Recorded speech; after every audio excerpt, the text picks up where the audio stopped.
You're tuned in to RX Radio. What's happening, guys? Welcome back to another episode of RX Radio, episode 270 something. Crazy. Jay and I sat back the other day. I'm like, holy crap, we've been doing this for a long time. Appreciate you guys tuning in. This week's episode, great friend of mine. This person, I would argue, he is one of the most influential people in the fitness industry. And it's possible that unless you're Canadian or you're big into the academic side of fitness, you might not know who he is. But after this episode, I swear you won't forget Dr. Ken Kinakin. In Canada, we have, it's like getting knighted in the UK. So when you go to the UK and you're Sir Richard Branson or whatever the hell. In Canada, we have the Huge Beauty Award. Now, the Huge Beauty Award is able to be given out by any Canadian at any time to anyone for a lifelong achievement of just exemplary behavior, really just as a huge beauty. And Ken Kinakin, a triple crowned huge beauty, as you will see in today's episode. So chiropractor by trade, powerlifter by vocation, educational philanthropist is a term that comes to mind. Ken is the founder, is the starter, is the organizer, is the janitor, is the everything to SWIS. Which, if you don't know SWIS, you don't know sports injuries, you don't know the fitness industry. Really, it's been such a springboard for so many people in the fitness industry, myself included. I spoke there, I want to say it was 2018 or 2019, to be able to share the stage with Matt Wenning and Eric Serrano and Matt Nickel and Christian Thibodeau and John Meadows was there, rest in peace. Bill Kazmaier, funny story, Bill Kazmaier sat at my table with a handful of other presenters, and we had a magician come around. Now, for those of you who don't know who Bill Kazmaier is, one of the strongest, most imposing, world's strongest man competitors that has ever lived. Benched well over 600 pounds, was just an absolute unit for a strongman competitor. So I was sitting next to Bill, and then this magician comes around, and this magician's doing correct. Now, Bill, mind you, has moved to Alaska in his later years and has Bill found God.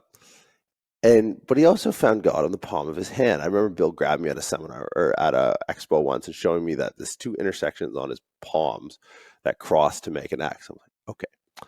Knowing this about Bill, sit down next to Bill. What an honor. Be able to break bread with a living legend. And this magician comes around during an awards part of the evening that Ken puts together. And this magician comes around and he's doing magic tricks, as they do. And during this magic show, Ken, we're all, I don't know how he knew that was my card.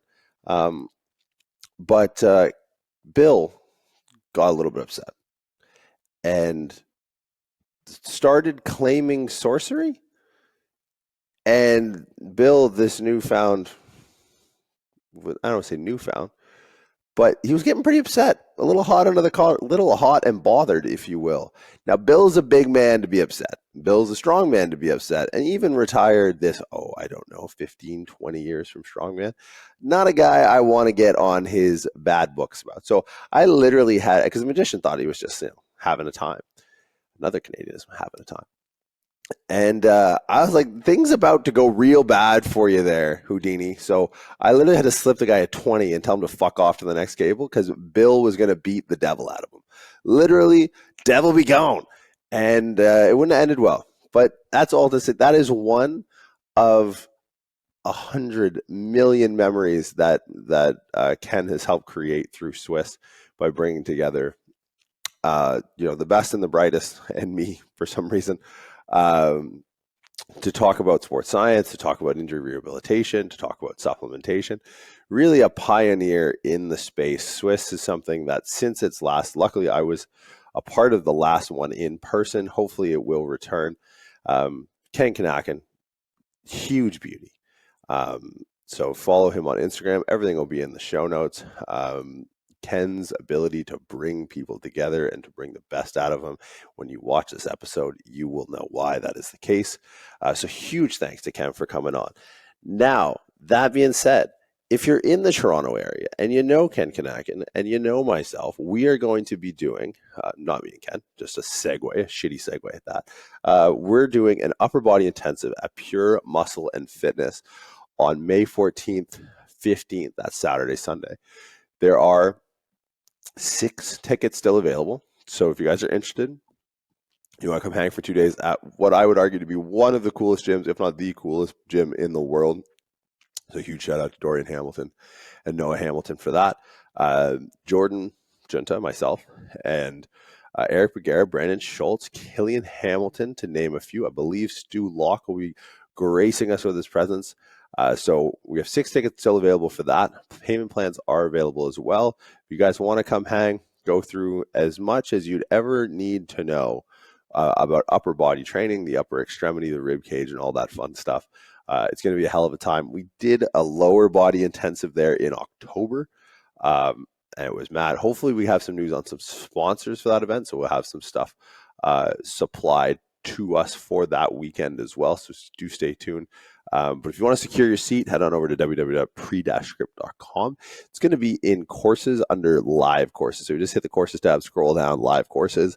We have the Burlington one there. Last chance online to sign up for Prescript Nutrition. This is going to be our inaugural Prescript our body composition course taught by Dr. Dwayne Jackson. No, not Dwayne The Rock Johnson. This is going to be much better. I don't think Dwayne The Rock Johnson would do a great nutrition course. It would be him just on his elliptical in his garage at 4 a.m. and that same night eating a bunch of cookies. So you don't want Dwayne Johnson teaching nutrition, but you definitely want Dwayne Jackson, former tenured professor, University of Western Ontario School of Medicine, PhD from Yale University, as well as postdoctorate work done at Yale University as well. Let me tell you something. There are idiots that teach on the internet like me, and then there are professors, and he, my friends, is the latter. So huge shout out to Dwayne for putting this course together. I've seen under the hood. I've talked to this guy almost daily for about 6 months. This one is going to be the cornerstone of our nutrition education, and with Dwayne at the helm, we can do no wrong. So very much looking forward to that. So if you can't make it out to Pure Muscle and Fitness early May, and you're wanting to expand your personal training or coaching or even clinical skill set when it comes to nutrition, this course is available at www.prescript.com/courses. You scroll down there to believe it's right under this coming semester's L1. So that's it for today, guys. Ken Kinakin, Dr. Ken Kinakin, a huge beauty. I think that's really, when you listen to this, if you're Canadian, you'll agree. If you're not, he is the definition of what a huge beauty is. So use Ken as a gold standard to when you come across people in your life, you're like, is this a huge beauty? And it might be, if that person is like Ken Kinakin. So Ken, huge thanks, man. I do look forward to seeing you in person in the near future when I'm back. Guys, I'll be in the GTA from May 11th to the 23rd. Seminars the 13th to the 14th. Prescript Nutrition starts early May, so you're going to want to jump on that, as we're going to have a couple days left of registration. And yeah, that's it, guys. Do enjoy this episode. We'll see you next week. Because you have a background outside of clinical work professionally, right? Like, you're a welder. Yeah. Let's talk about that. Holy shit. Yeah, because I think that's such a differentiator. Like, yeah. I used to build bridges and was on fire half the time because you're welding overhead, and got burn marks all over my body.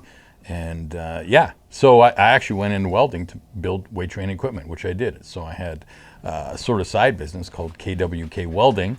This was back in Kelowna, BC. And I used to build equipment for friends and everything else, and also work at a recreation center. And then in '84, I was getting ready for the nationals in powerlifting, and tore up my right knee. It was 2 weeks before. I was squatting I was 165 at the time, squatting about 525. And I tried to, 2 weeks before, just warmed up with 400 and sounded like a bed sheet ripping. And so that was my journey as far as how to get back and be able to lift. And, you know, I went to the medical doctor. He said, well, maybe you should, you know, do leg extension. I went, well, no one's going to drag a leg extension machine on a powerlifting platform. Right. So, you know, I went from doctor to therapist to everyone, and finally a chiropractor who did some muscle testing, and this was 9 months later. And I could squat up to 400, but not anymore because it just hurt too much on the knee. He says, your knee actually healed a long time ago, but, you know, you still have some inhibition patterns going on. So basically, he took x-rays of my low back. It was all torqued, twisted. So he adjusted me, and literally back in 3 weeks, I was back squatting over 500, pain-free. Wow. So I started sending people to him, and Merv was a marathon runner, so he didn't understand weight training. So I decided in '86 to come out in CMCC and, you know, do chiropractic, but with the slant always on weight training. That was always my goal. So how old were you when you made the switch from welding to grad school? I went to chiropractic college when I was 26. Okay, so like still follow like a similar track, because I think you know, maybe 3-4 years behind, like a normal, like go to university, I'm going to be a chiropractor, do that, do this. Yeah. Mine was just strictly. I tried all the different modalities and therapies, and the one that seemed to work for me was chiropractic, and I've seen a few different chiropractors, and you know yourself, there's 220 different techniques, so there's a lot of different ways to do it. But I liked all the different hands-on and learned a lot of different techniques, and over the years I've taken hundreds and hundreds of seminars. Everything works until it doesn't. Right. You know, so finding all the different protocols, and we're advancing at that much more as far as understanding the science. Like how much of, obviously the course material or like the day-to-day work in welding is such a different, I mean, it couldn't be more, I don't want to say it couldn't be more different, but different in the sense of like, you go to your office now, a long day of work is like, you're never on fire, hopefully, ever in your practice, right? So it's like, how much attrition did that like former career path give you? Because like I run into kids who are like, I don't know, like it'll be a lot of student debt and all this, and it's like, what? That's what you're concerned about? Really? Like, have you ever been, because if you're in a situation where it's like, I'm holding a acetylene torch over my head, and if I also don't get this right, and this bridge falls, a bunch of people die.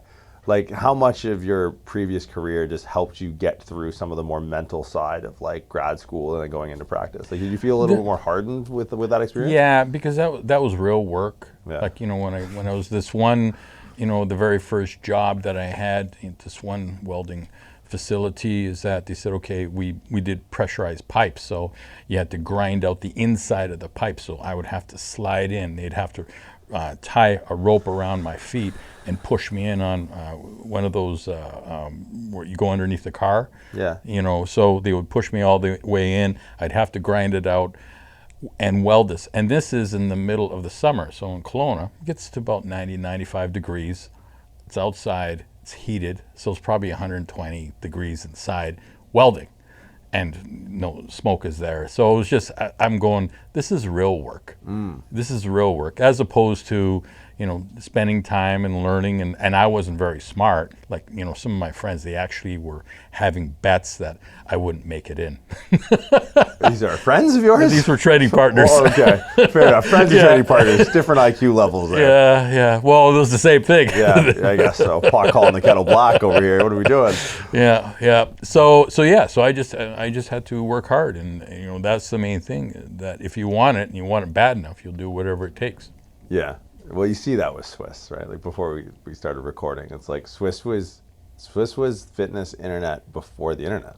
Like it was the amalgam, and what we, again, probably not to get it on recording, but it was like, it was probably the last time people were judged off of merit, right? Where like you didn't have to worry about a fall, and still don't have to worry about a following. Like some of the best speakers I've seen at SWIS are kind of like these, because you'll roll the dice on a kid like me and be like, yeah, I don't know, no one knows who this guy is, but you know, this guy says you're okay. Like you if your hand gets stamped in the right circle, and you've brought a lot of like Serrano. You know, thinking about Dr. Serrano, it's like, you know, it was really SWIS that put him on, and now people are like, oh my God, right? So it's one of the few times where merit has given someone profile rather than profile given someone merit. Yeah, well, especially the cool part with SWIS and doing it for 20 years is I found all the presenters left their ego at the door. Like, I mean, if you think you're all jacked up and you bench 400 and around the corner comes Kazmaier, you calm down pretty quick. And if you think you know a lot and around the corner is, Serrano talking to Stu McGill, like, I mean, just, and just the conversations, which is really cool because, I've mentioned it many times. And I didn't understand it until SWIS 2018. I always said that the symposium happens in the hallway, but the presentations happen in the ballrooms because it's a one-way conversation from the stage to the person. You might be able to ask a question, but normally not. But in the hallway, you would have someone like Dave Tate, J.L. Holdsworth talking to Stu McGill, and all of a sudden Chris Duffin walks in and Serrano, and they're all having this mastermind conversation about something, and you as a delegate or attendee can just walk up and listen, and if you're smart, you won't say anything. Yeah, You'll just shut. Yeah, it's sort of like, what are these guys creating literally in front of me? Because, I mean, you had someone like Stu McGill was always interested, how did Kazmaier lift the weight that he did? So when Kaz was presenting, Stu literally picked up a preacher bench from the back and put it in the front row and was just sitting there. Yeah. And so I walked up to Stu and I said, did you want to present with Kaz? He says, no, I'm here to learn. Yeah. And I went, oh, okay. Terrifying. Stu sat in on my first, and that was my first SWIS, or that was 2018. 2018. When I did SWIS, the only time I've done it pre-COVID and all that, Stu McGill sat in, and it's like, Oh, he sat in yours? yeah. Oh. I was like, all right, and I was just like, do I pretend to be the janitor up here? But Like, how do I do but the that? cool part is that you were doing the shoulder. I think so. Yeah, you were doing the shoulder. And a lot of people don't understand that Stu focuses on the low back, but he knows a lot about Undoubtedly. about all different parts because everything works on everything, and he works with so many athletes. But I think that's the humbleness, and that's what I saw with everyone there, is that they are there to learn. And the cool part too is everyone sat in everyone else's seminars. You don't normally see that. Usually as a presenter, and I'm guilty of it too, where I go in and I'll do my presentation, but I may see someone else that that may interest me, but a lot of times you're Go to the hotel room. hotel room. You're in the expo. You're chatting with everyone and everything else. But at SWIS, I set it up purposely that to basically be out in the middle of nowhere in Mississauga, because I did it one year downtown, and unfortunately a lot of them ended up at a strip club. Yeah, Brass Rail did real well that way. Brass Rail. Yeah, so that's the cool part, and you don't need, and you can make so many connections, and so many businesses have been creating it. You asked me the other day about John Berardi, and John was presenting for me in early 2001, 2002, and when I brought it back in 2015, he says, Ken, if it wasn't for SWIS, I wouldn't have precision nutrition. Oof. And I go, what? He says, yeah. He says, I was sitting listening to another presenter, I think it was Serrano, and you had Kirsten and his other partner. They were there, and they were talking about this whole nutrition idea, and that's who created precision nutrition. And so I went, you never know who you're going to sit beside in order to create a whole different business. And the same thing with Chris and Ann Frederick from FST, Fascial Stretch Therapy. At one of the dinners, they're sitting with Ed McNeely, who was the acquisition editor for Human Kinetics. And they were talking about maybe doing a book and everything else. And Ed goes, all right, let's do a deal. And it was right there. And they were like, oh, Human Kinetics, which is one of the largest book publishers around. And they've said the same thing to me in the sense of, that book got us on track, which books always do. People don't understand a book is a business card. Yeah. You really don't make any money. Nope. You can focus in on, and what it does, it dials in your conversation. What are you actually trying to do? Right. And, I learned that the hard way when I wrote my book in 2003, Optimal Muscle Training. It was originally 400 pages, and they reduced it down to 100. Wow. Because they said no one's going to read it, and you don't need that much, and you have to define your message more and more and more. And that's what impressed me about your book. And I brought it so that you can sign it. Oh, jeez. Devalue it right here on the podcast. Yeah. What is interesting, books are, you don't realize that you foster conflicting thoughts about things until you let it all loose in the playground. And then you go, wait a minute, those two things can't get along. Yeah. Right? Like how does this in chapter 3 also come out of the same head that writes this in chapter 8? It's like I need to reconcile. Like books for me was like a lot of writing. Now just finishing my second one is like it's a lot of reconciliation, right? It's a lot of like making concessions with your beliefs, and it's very difficult to do that because I hold equal value or weight. It's almost like two children, and it's like this is Sophie's choice. It's like I gotta let one of these things die because like there's not enough logic to support both of them. But it's also dependent on the context Right. and the situation, because I think people fall into too many models without understanding there's a lot of different ways to get to the same place, and what works for one person won't work for someone else. And we see that with nutrition, we see it with supplements, training, definitely. Like I've seen and tried every single bizarre training program out there and worked out with a lot of interesting people, and I've seen everything work, because they found what worked for them. Yeah, and that the exclusion criteria is the interesting one, right? How do you create effective exclusion criteria to figure out what system to use, right? Like what model, because models by their nature are reductionist, which is great, because like Killian had this great, just sort of like off the cuff anecdote, as he often does, where he's like, I'm trying to teach people how to drive a car, not how a car works, right? So it's like, it's not his job as a coach or a trainer to know any models, like sticking in parallel with the comparison of like, I don't need to know how the combustion engine works, right? Like Michael Schumacher or Mario Andretti doesn't need to know how it works. It's a pit crew's job.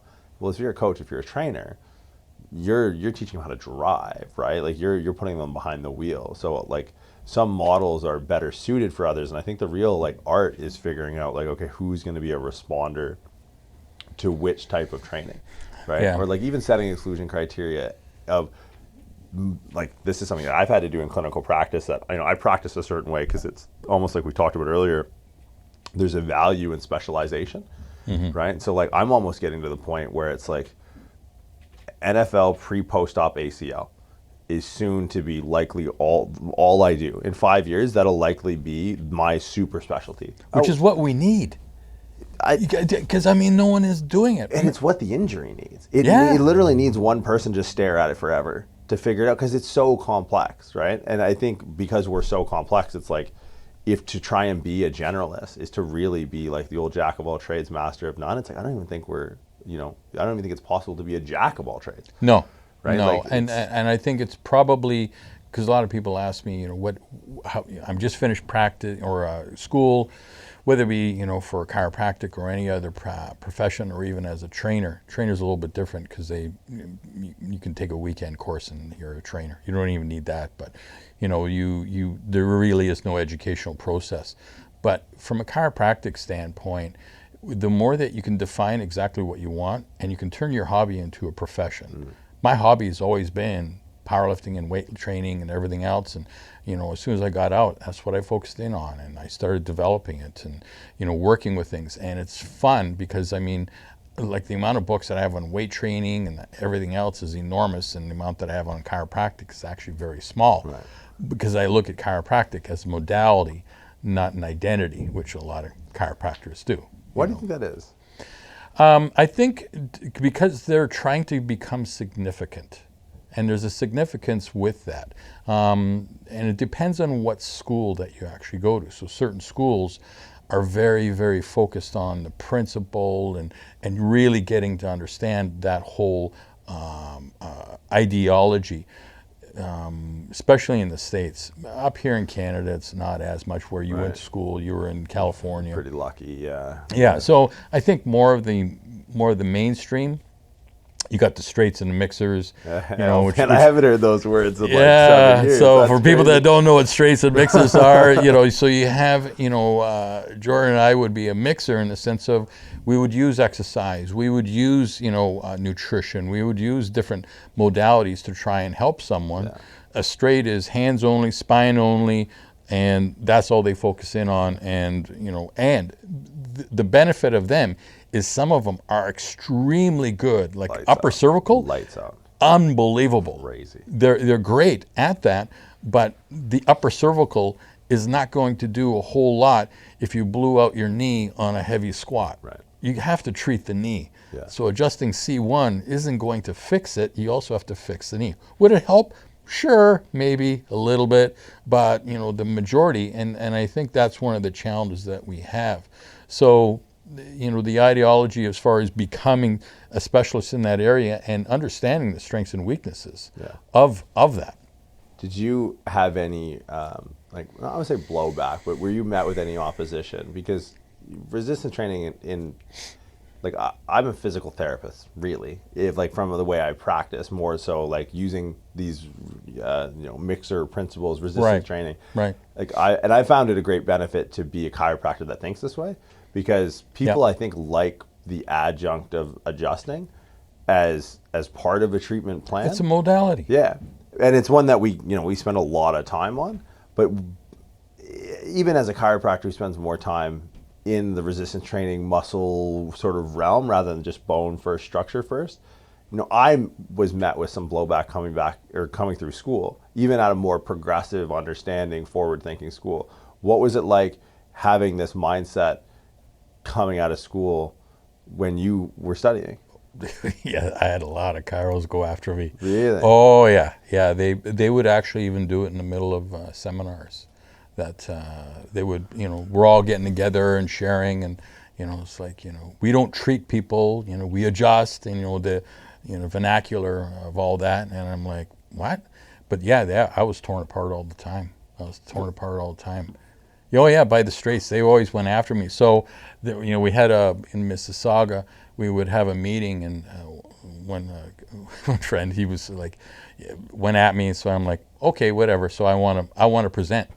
And so, because they're always talking about, the subluxation being the cause of everything. Jesus. So then I went after and I said, well, what are the 3 causes of subluxation? So it's basically your digestion, it's trauma, and mental thoughts. That's from B.J. Palmer, D.D. Palmer, everything else. Is that true? Yeah. Is that what they said? Man, I slept through. So velocity or whatever. So I did a section on. I said, you guys are basically just treating the symptoms by adjusting. Yeah. I'm going after the cause. So let's talk about nutrition, which none of you are doing here right now. Yeah. As far as eating, because they were eating as I was presenting, and they were like, oh. They knew that I was right, but they didn't like it. Yeah. So, this is most of the time when you prove someone wrong. They're not a huge fan of it. No. So, but I did it gracefully. I did it, with respect, and they sort of went, okay, yeah, we understand. So they sort of understood where I was coming from. Yeah. Because, with training, there's a huge component, which is nutrition. And I worked with a lot of different naturopaths, worked in their clinics, so I understand that world quite well, too. I have a lot of the, testing equipment and, did a lot of nutritional programs and stuff like that.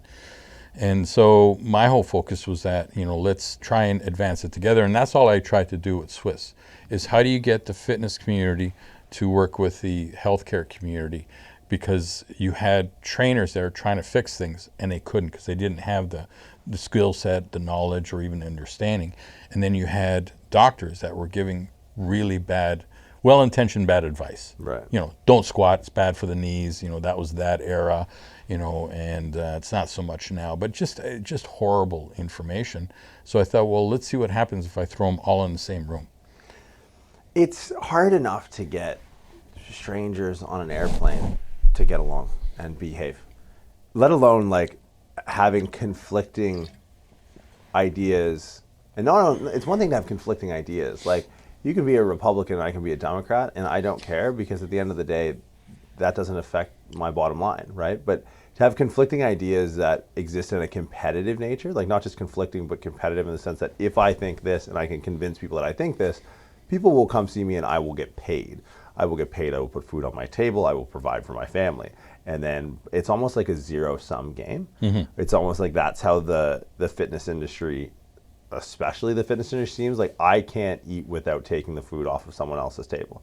So the fact that you were able to put people in a room and have them not kill each other is because we're just chimpanzees with universes for brains.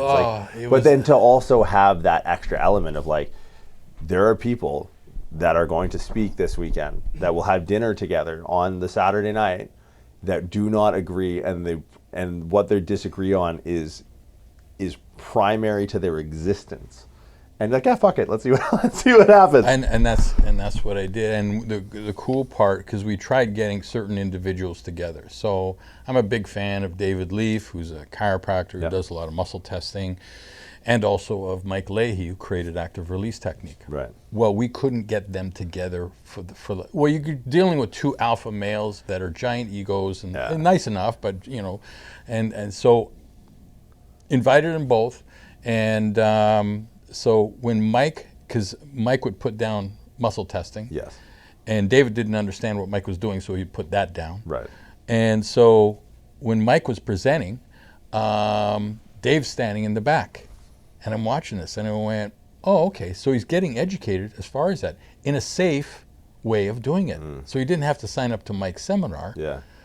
And Mike did the same thing, and he went, wow, David really put it together. But the interesting thing, so I was with, do you remember Mark Lindsay? Do you know Mark? Yes. Okay. In our world, those of you who don't know Mark, that's because he doesn't want you to know him. He's like a bobcat. You only see him if he wants you to see him. Yeah. Probably one of the most elusive practitioners, and it's almost a point of pride that I've spoke to him on the phone. Yeah. Like, I wanted to get a hold of him. Long story short, yes, I know Mark Lindsay very peripherally, but he's the most aloof practitioner, I think, probably on the planet. Oh yeah, like I mean, well, that's 101 stories. But anyways, he has. So anyways, me and Mark, we said, okay, we're going to take everyone out to dinner, all the presenters. So you had Mike Leahy, David Leaf, and Mauro Di Pasquale. And Mauro's one of the top medical doctors and everything else. And for the first hour, they did not talk to each other. Amazing. I love it. They were talking across.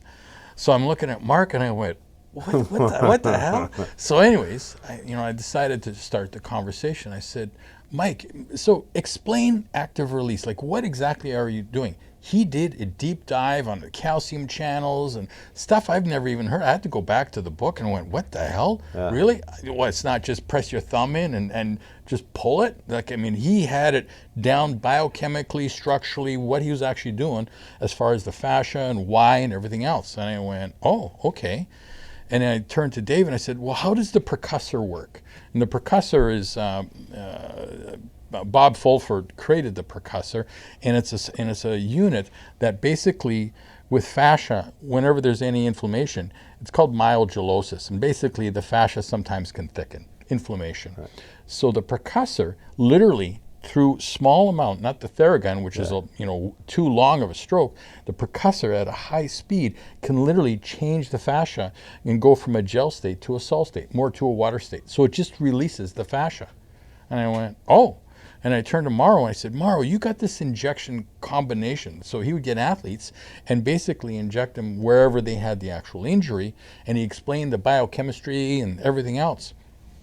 And I turned to him and I went, so you guys are doing the same thing, just 3 different ways. And they kind of looked and went, yeah. And then they started talking. Wow. It was awesome. So then on the way back, because the restaurant was so close to the hotel where we held this seminar, David goes, you know what, I want to invite you to my seminar. I'm going to be in Boston. I know you're going to show up there. And Mike's like, yeah, I want you to come to. And it was just a connection. Yeah, so all of a sudden, and it was a mutual respect, but they didn't understand. And that, I think a lot of times, I think that's what, if anything that SWIS has ever done, it's just allowed other people to see what other people do, but from different worlds. Because if you go to a chiropractic seminar, that's all we talk about.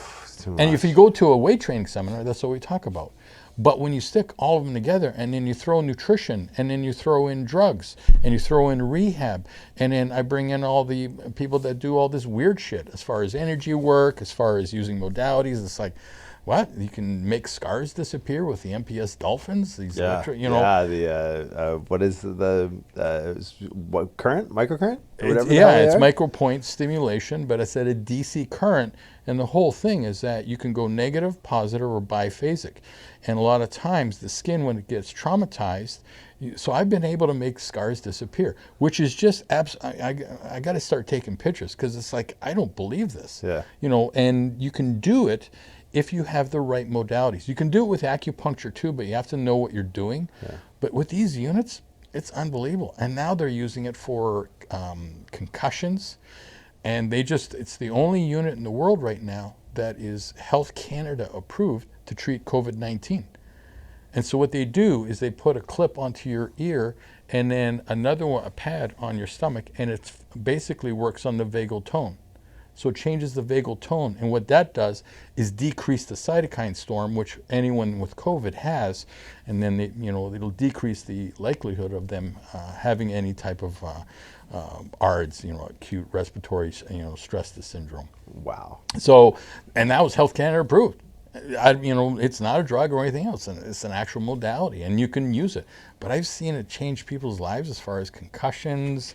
I use it in the clinic all day. When you're sitting at the restaurant and there's Deep Pasquale and there's Leahy and there's Leaf, what have been like? Because those are in the manual medicine world, Mount Rushmore, right? Like you're looking at it, and I think we're lucky in the sense that I was talking to a CMCC student the other day about like just the caliber of practitioner in the GTA.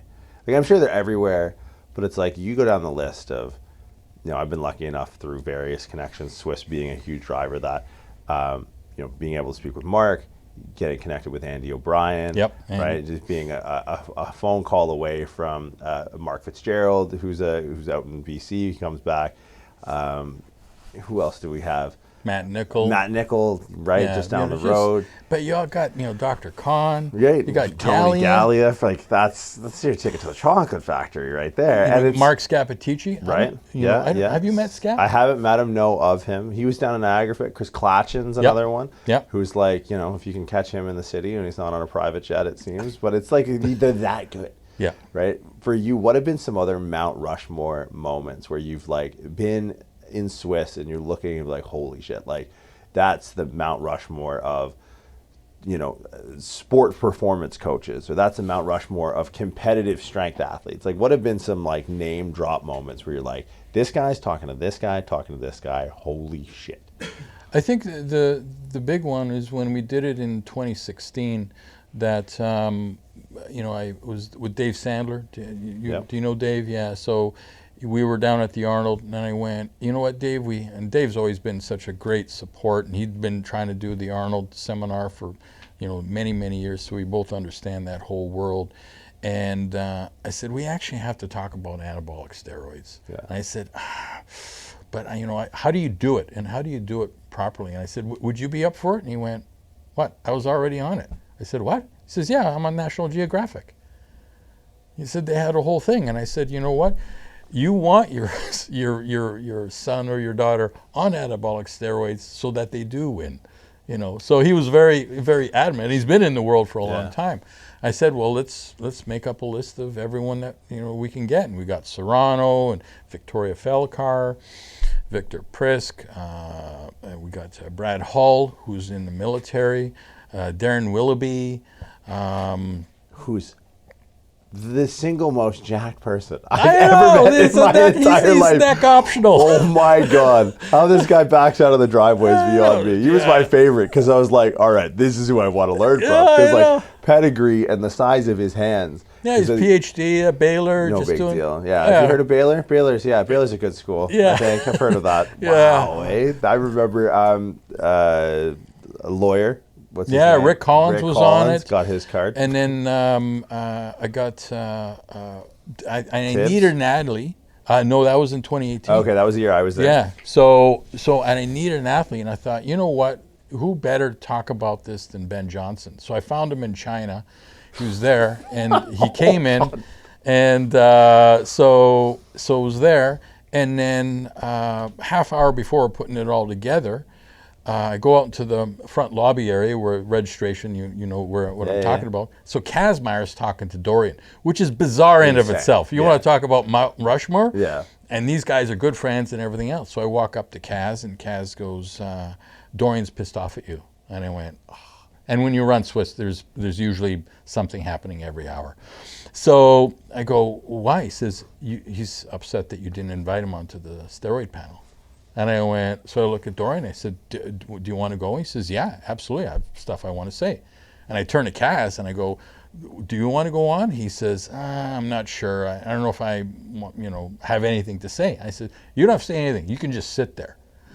So talk about Mount Rushmore. I had one of the fastest men of all time, Ben Johnson, one of the top bodybuilders of all time, Dorian Yates, and the strongest man in the world, Kazmaier. And it was the very first time, actually on film, that Dorian explained he'd done it in paper, but never on video, like basically his drug cycle, what he did and everything else. First time that Kaz ever talked about drugs. He never did, and he was sitting there, I could see him fretting, and he said, I got to be, because he's very spiritual. He's very, very religious. Love him and Dorian are both similar in that way. Very, very much so. So can I tell you a story? Yeah. Can I tell you my favorite story? Oh, yeah. So I don't know if Kaz is going to watch this. I don't know if you did the seating chart, but it was me and Kaz sitting next to each other. And like I was starstruck, blown away. Watch this guy fold up frying pans, the whole 9 yards.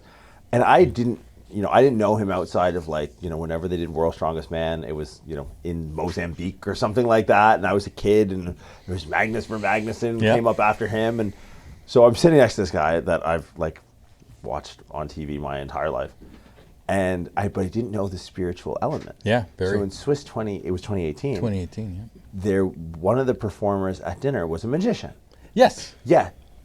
And I don't understand how any of this stuff works, right? Like rabbit out of the hat, coin behind the ear, is this your card? Blown away. Yeah. And it's entertaining to me. I love it. David Blaine is if you ever get the question of if you could have dinner with 3 people, he's always on the list. Yeah. Like that deception, amazing. And so this guy comes around and he's doing these crazy tricks. I mean, I'm sure you hired him, so you know. Yeah, I did. Yeah, Spencer, so he was doing all this stuff, and I didn't realize how spiritual Kaz had gone until 2 minutes before the guy comes around.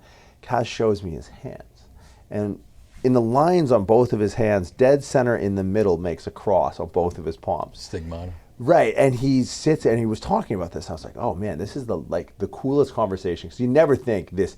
He's a bear. He's literally a bear. Yeah, there's no other way. He's a giant man. And it was this is the last conversation I thought I'd be having with Bill Kazmaier. The spiritual intonation of the cross in his hands and his whole journey and how he lives in a lot. And I was like, this is the coolest thing ever. Cooler than I twisted the frying pan or pulled the jumbo jet or whatever. This is amazing. Because everyone else has seen that. No one has seen this. And the magician comes around, and within about 2 minutes, Kaz gets a little spooked, starts to getting agitated about how is he doing this, and then starts talking about black magic and the work of the devil. And I give the guy $5. I'm like, go away. This is gonna end very poorly for you. Yeah. But yeah, it was so funny to me that as I started to follow Dorian again after his career, the thought that what Dorian and Kaz must have been talking about before they went on an anabolic steroid panel was probably it's off the chart. It's That's off the chart. unbelievable. I walked by and a good friend of mine was talking to Kaz. That was SWIS 2018, and they're talking about UFOs. Yes. So I'm like, well, that's kind of cool. I walked by a half hour. They're still talking about UFOs, and it's cool. Just as far as what they've seen, their ideas, they're going back and forth and everything else. So, but I think the SWIS 2016. Was because it was only supposed to be 90 minutes as far as this steroid panel. Yeah. It went on for 3 hours. Wow. And everyone was like, and the whole thing, it wasn't promoting it, it wasn't condoning it. Yeah. It was just what is the state of the industry? And what actually came out of it was that, number one, it has to get back in the hands of the physicians. The physicians need to be, number one, educated, because they're really not, they don't understand it. And the second thing is that it basically has to be true, because a lot of people are getting sick, and I've had a few patients that got bad gear and ended up in the hospital, for that. So, when you're dealing with this counterfeit stuff, then it, it can turn sideways really bad. So it was really interesting as far as how do we break through all the different ideas and concepts, because it is such a huge part. It was the elephant in the room that no one wanted to talk about. We did it elegantly, we did it scientifically, And it was great to have everyone there just being extremely authentic and transparent. Well, I think there was and when I sat in on it in 2018, there was, you could tell that everyone's intention was in the right place, because there's an usual racket of like, turn your cell phones off, right? Like, in order for this to work and for those two things, the transparency and the information, to be out in the open, it can only be privileged to this room. Because if it's not privileged to this room, the information isn't privileged to anyone, because it's not going to be the real information. And you literally saw people go in, and I've been on airplanes, and I've done this myself. Turn your plane to airplane mode now, or turn it off. I've never put my plane on airplane, ever. Don't even know how to do it. But there, literally, everyone was like, I want to be privy to this, and everyone turned their phone off, and you're sitting there watching, and then you can almost see like the tension just dissipated.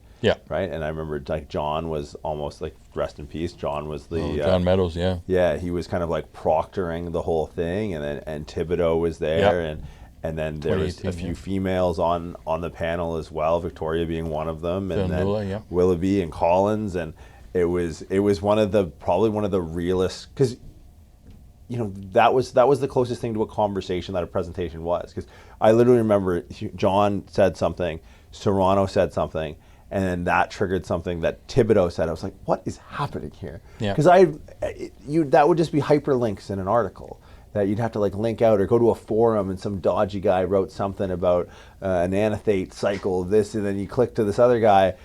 But then this is like, no, this is like, it was a dialogue for everyone. It was a cool dialogue, and it was also a deep dive for a lot of these presenters as far as their experience. Like Thibodeau explained exactly what happened to him and how it screwed him up, and all this other stuff. The other panel that was unbelievable, actually my favorite in SWIS 2018, was the powerlifting panel. Like, I mean, me and Sandler, we were co-hosting it, and after I think the first two questions, we just sat down, because these guys just went off on each other and had fun and answered questions and went down different rabbit holes and understanding, because it was like old school, which was Kazmaier and Cohn and individuals like that as far as training. And then you had the newer type of lifters, whether it be Brian Carroll, Matt Wenning, JL, sort of JL and Jim Wendler were sort of in the middle. They weren't, as Cohn was always, premier, and he's such a great guy. Like, I mean, he's absolutely hilarious. I've been lucky enough to I was at dinner with Ed in Chicago maybe 2 weeks ago. And I was lucky enough to have Ed as the head judge in my first 3 powerlifting meets. Really? Yep. Oh, wow. Yeah. Reebok Record Breakers, and he was in Australia, and I did Australia Record Breakers again the following year. And it's like, and I remember at SWIS, one of my favorite pictures of me presenting in my career. Right. It says something to a presentation. It says something to an event that has a high level audience. Right. It's one thing to have high level presenters. It's another thing entirely to force those presenters to bring their A game with a high level audience. Like that rehab panel, one of the first people I saw was Ed Cohn. And I was like, well, Ed Cohn has, at this point, I think he had one of his hips replaced, soon to have his second hip replaced. He doesn't have a left pec minor to his name. And I was like, well, I better be damn near close to perfect if I'm going to talk about rehabilitation with this guy sitting.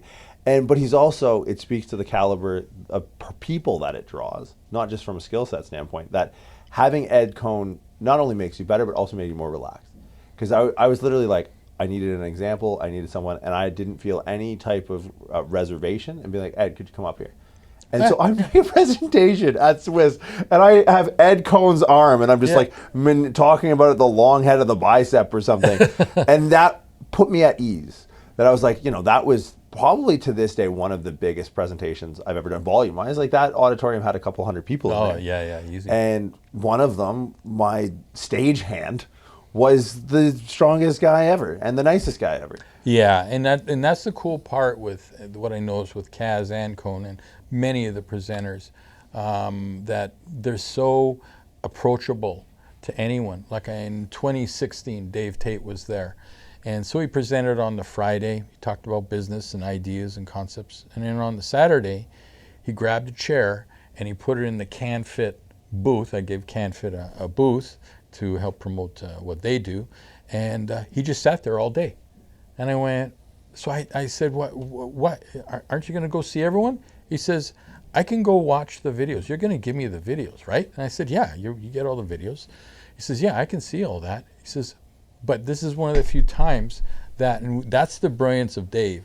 He says, this is one of the few times that people actually have access to me and they can ask me any question. Yeah. I just want to connect with everyone and say thanks for being, part of SWIS, but also with Elite FTS and, really making a difference. And I was, wow, he sees things at such a high level. Like I had a 40-minute conversation talking about my own website, and he's going through the metrics and understanding it, and because he understands it at a high level.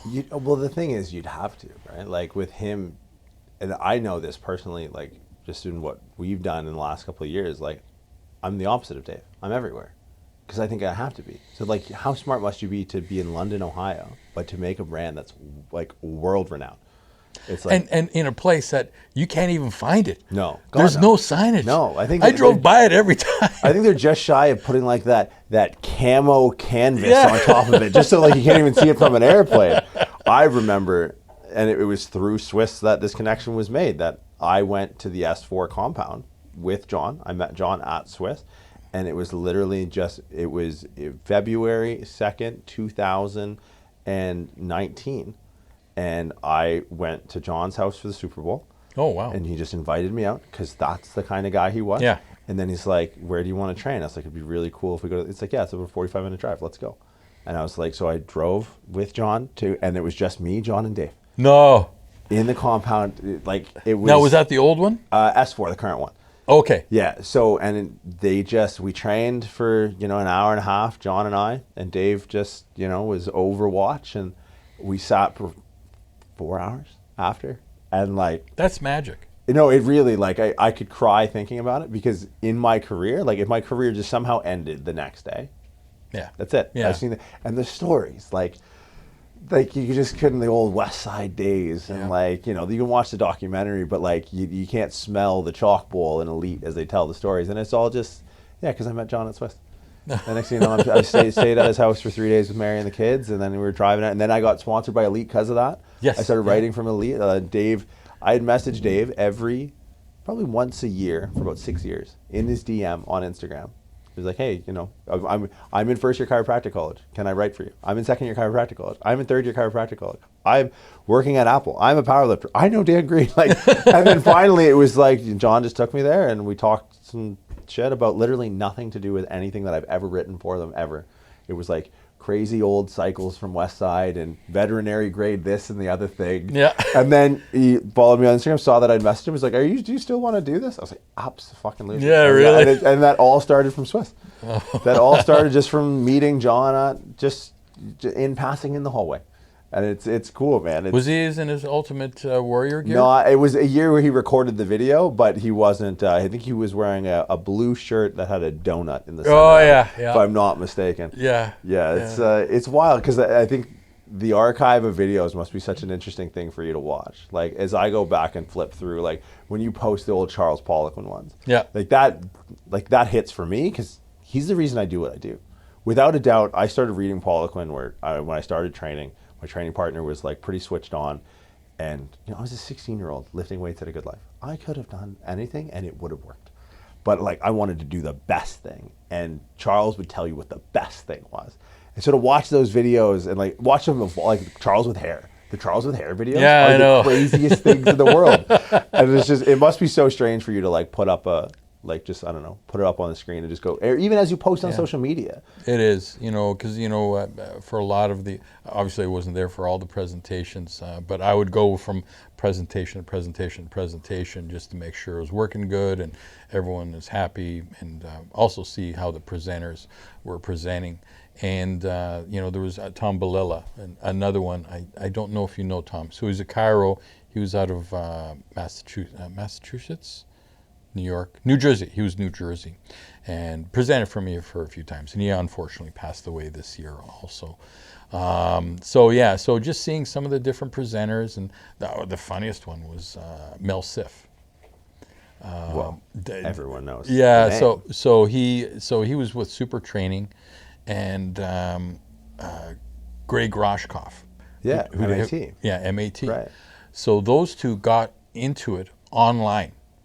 Mel Siff, because online, Mel Siff was a bit of a bully, and he would kind of put people down and everything else. He had his Super Training forum chat. Like, he was not gracious. So, and he went after muscle testing, and Greg Roshkoff does muscle activation technique, and he's trying to back it up, and he said, "What's your research?" And he's going back and forth. And Mel goes, "Well, I'm going to be at SWIS, in 2002. And Roshkoff goes, "Well, so am I. Well, I'm going to be in the front row, so you better have your game." So they are just going at it online. As far as I thought, it was going to be a shootout at the OK Corral. Berkashansky's going to come out. Yeah.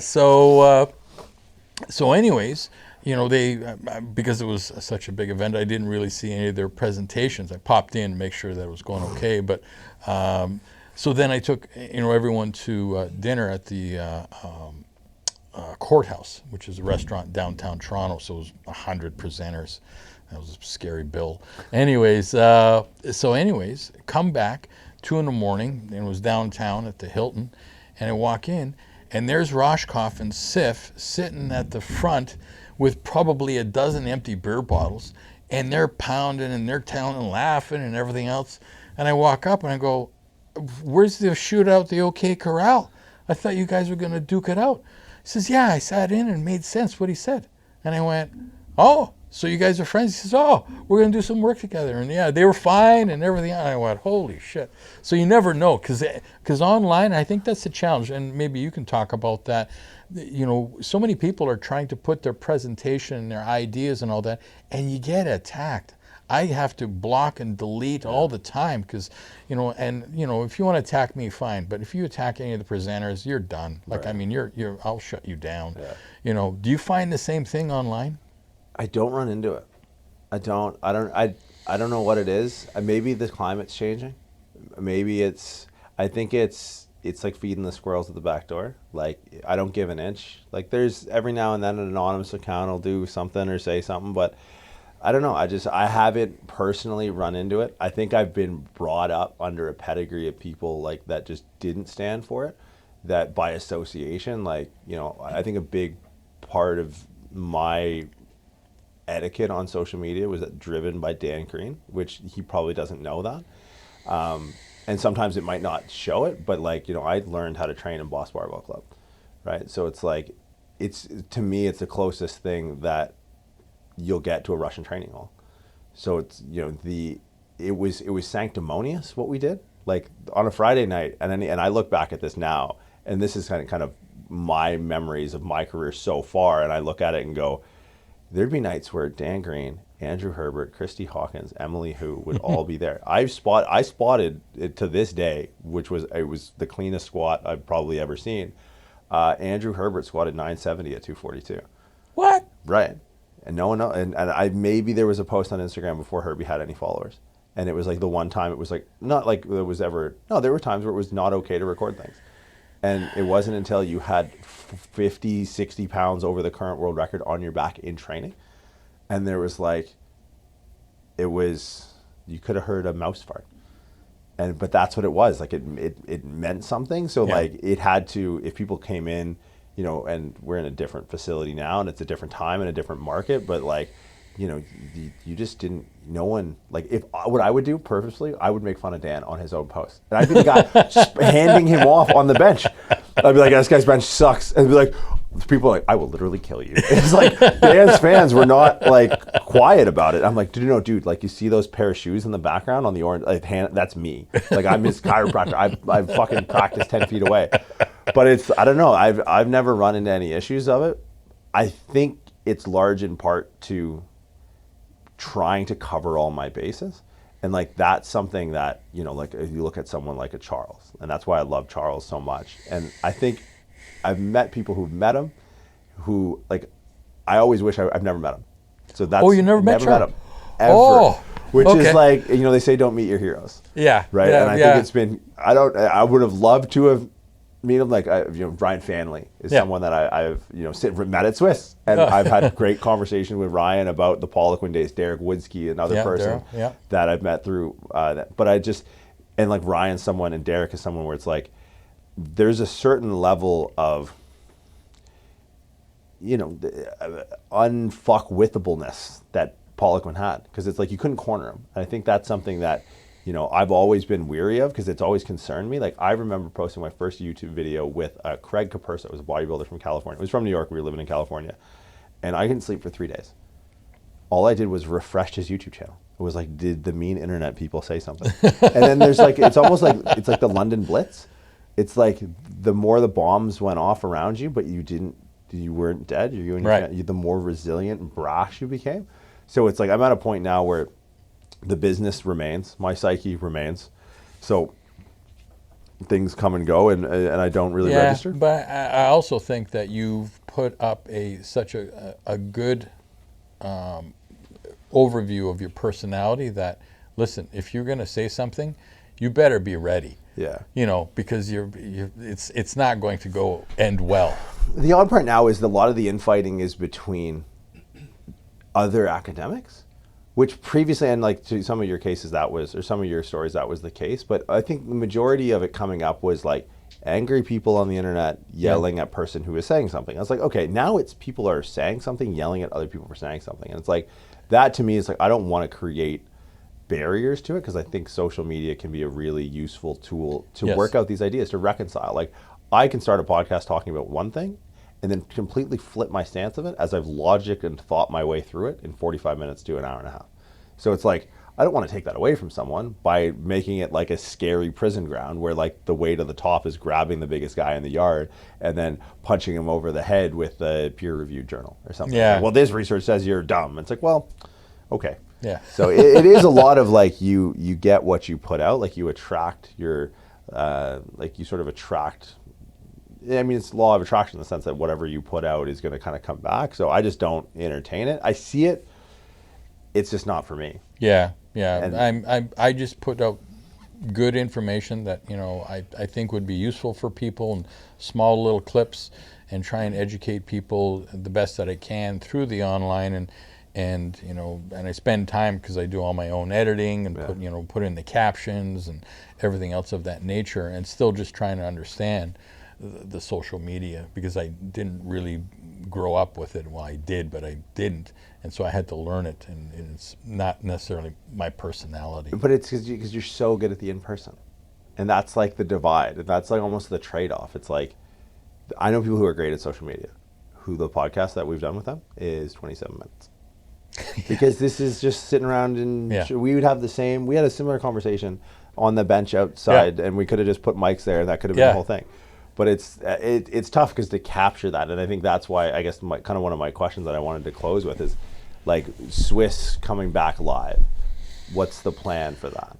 Well, so for 2021, because I saw so many of the gyms and everything else closed down, I thought, well, I need to try and help at least the training market and understand where they're at, and to try and get individuals such as yourself and Cone and a number of other individuals. I had over 70 people.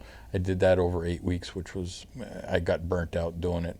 And so I tried to encapsulate it as far as, how do you create referral systems? What does it take? What kind of personality do you need to get a referral from me, or get a referral from you? And you had one of the best things, says, oh, we're going to go train. Yeah. Are you showing up on time? Are you going to train hard? What type of personality do you have, for that? Because you literally are in the place where, I want to see how you perform, which you normally don't see a lot. Like, it's an interview in an office, which usually doesn't go over well. Let's go train. So I thought, wow, that's brilliant. I'm going to be doing that, as far as understanding that, and to be able to do that. So so I did that online, and I'm still going to continue it. Hopefully in 2022, we'll be able to run it if they drop the hotel restrictions and everything else, and you're definitely invited, and we'll get a number of different individuals, and I want to actually sit down with you because I talked to Matt about this. I'm 59, so I've been doing this for over 40 years and being able to see the different people. But there are so many people that that you talk about, I have no idea who they are. Yeah. And I'm like, I need to also work with people that are younger, that are out there, that are respected, that deserve the respect, and say, you know what, this person is good at this. And the more that we can niche it, the more powerful that the presentation becomes. Right. At SWIS 2020, when I was going to run it, I was going to have it. No one really knew about this, but I was going to have a separate room, and it was going to be 5-minute presentations, and it was going to be called Just One Thing. There's a medical doctor here in town who's one of the top guys for knees, and he invites all these top doctors to talk about surgery and everything else of that nature. And they did it in 5 minutes. Wow. Like they would go in, arthroscopic surgery on the knee, here's a new knot, like you'd literally see it, and they're showing you, from a video standpoint, how they do it, the knot they do, where they come in, where is their access, and everything else. And they go, any questions? And I'm sitting there, I'm like, unbelievable. And just one thing, because I think a lot of times if you give any presenter 90 minutes, they talk, and you just don't know where they're actually, going with this, and is there anything that they can actually walk out with? Right. Just one thing. So, I was going to get a number of different presenters just to talk about the one thing, and if I have, say 30 or 40 presenters, that's 30 or 41 things that could literally change. One thing could change your life. Yeah. And I've had that. I've had that with. I was talking to a CMC student the other day. I spoke with Andy O'Brien on the phone for 3 hours one night, and so generous a guy. Takes time between training the best players in the world, looking at the Pittsburgh Penguins, and being Sidney Crosby right to talk to me for 3 hours, and it was literally one thing. And I've done courses, I've done entire degrees. I couldn't tell you a single thing. I couldn't tell you a thing. I know. And it's funny because you mentioned that, and there's presentations, and it's a habit that I've tried to get away from, is people will do a 90-minute presentation. It's well, if you get one thing out of this, why did that take 90 minutes? Why couldn't that have taken 5? So it's such an interesting format. Yeah, so I wanted to give the ability, because a lot of times there has to be theories or ideas or even workshops or anything else. And that's actually why I came up with the rehab panel and the treatment panel, because I was seeing so many people getting treated in the hallway. So I thought, screw it, let's put them up in there. And so it's okay, someone's got a SWIS problem, let's figure out what we need to do. And the one year we had Kazmaier up there, and he couldn't move his shoulder, and from the surgery, so many surgeries, and that was in the treatment panel, which was and it was funny because everyone's there was about 10 people in that, and we had David Leaf, Peter Gillet, Rob Rukowski, we had Dale Buckberger, one of the top shoulder guys. I had a whole bunch of top docs and therapists up there. And we had 10 people because at the same time was Dorian Yates. Right, yeah. And everyone's like, aren't you upset? I said, no, because we're video recording this. Right. So, but Kaz, when he started, he could raise his arm up this high. And we worked on the shoulder, and then they went down into the diaphragm, and they released that, and the abdomen, and all these different aspects of it. And then we're talking about mirror neurons and how to change that and everything else. And by the end, literally 90 minutes, he had his arm completely up, and he started to cry. Wow. Because he hadn't been able to do that for 5 years, and it was like, holy smoke. So my whole idea with doing SWIS is that, what is someone that's going to sit there for 90 minutes going to get out of what you're actually going to talk about? Right. And if they can come out with one thing, that's all I ever ask. And you've been to enough seminars that you sit there and you're like, I'm not really getting anything out of this. Yeah. So, for anyone that does any presenting, just give them one thing that they can do on Monday morning and make a difference. I frame it. I was speaking with someone that we're going to be collaborating with, and in teaching kind of how we teach, and it's make it Instagrammable. Yes. Right? That's how That's I a think great of it, metaphor. right? Like, and that's our 140 character, like a tweet.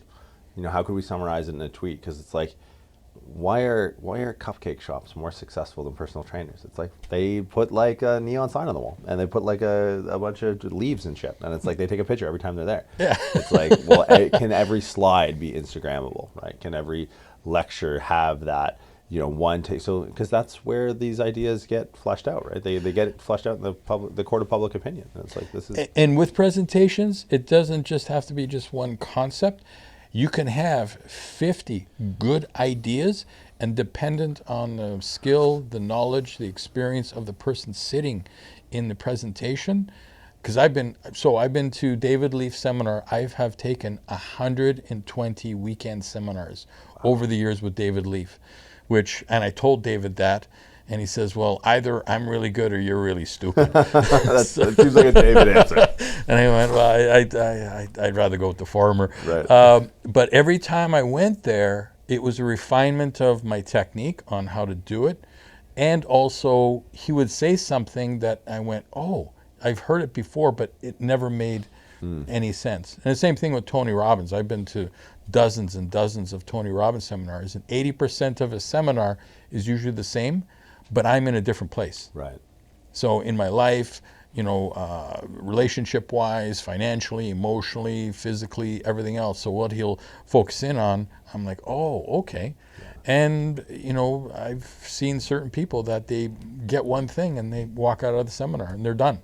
That's it. It's like, I got what I wanted, I'm going to go implement it. Because sometimes the idea avalanche, is just too much, and you get too many different things going on, and you get nowhere. The timing thing is really interesting. Yeah, and I really think, like, coming off into 2022, fingers crossed, like, I think the timing because people are hungry to get back into the in-person stuff. We took it for granted, I think, like, because, we never thought it would be taken away from us. So I'm really excited, and I, for one, like, wherever, whenever, I'll be there with bells on. I'll help. Well, yeah, definitely. And what I'm actually going to be doing is, over the summer and the fall, I turned the garage into a gym / library / treatment place / as much shit I could throw in there in 350 square feet. And I'm going to be doing Thursday night meetups. Wow. So just anyone, and when you're in town, we'll definitely have you out, and Matt Nickel, and then we'll live stream it so we can bring in Serrano and all this. But just have people come out, and because I think people need to connect again, and a sense of community, and just meet different people, one-on-one in a non-threatening, and we'll have, discussions, and I'll show different things, and hopefully have other people show things, because we all learn from each other. But yeah, I'm going to try and do that in the new year. Just bring an electrician in for a heater, because it's a little friggin' cold. Yeah. In the meantime, where do people find it? Instagram, all that stuff, SWIS website? Yeah, so if you want to follow myself, it's just Ken Kinakin on Facebook, and Instagram is SWIS_Dr. Ken Kinakin, or Dr. Ken Kinakin on Instagram. So I try and post almost every day some of the different clips, and then I have of all the different symposium videos, over 300 of them, and that's SWISvideoflix.com, so they can go check that out. And I'll probably be doing in my garage, I'll probably be doing some seminars on muscle testing and some of the rehab things that I work on. Working a lot actually with magnetic fields and everything else, and that's starting to see a big change in people's response to that. So I'm trying to implement it into rehab and also even therapy. Well, dude, I look forward to it, man. It's never boring. Well, we've done this 1,000 times without Mike, so I figured one time we might as well just do it in here. Absolutely. Yeah, no. Oh, it's a real pleasure. Thanks, Jordan. I appreciate you coming on, man. Thank you.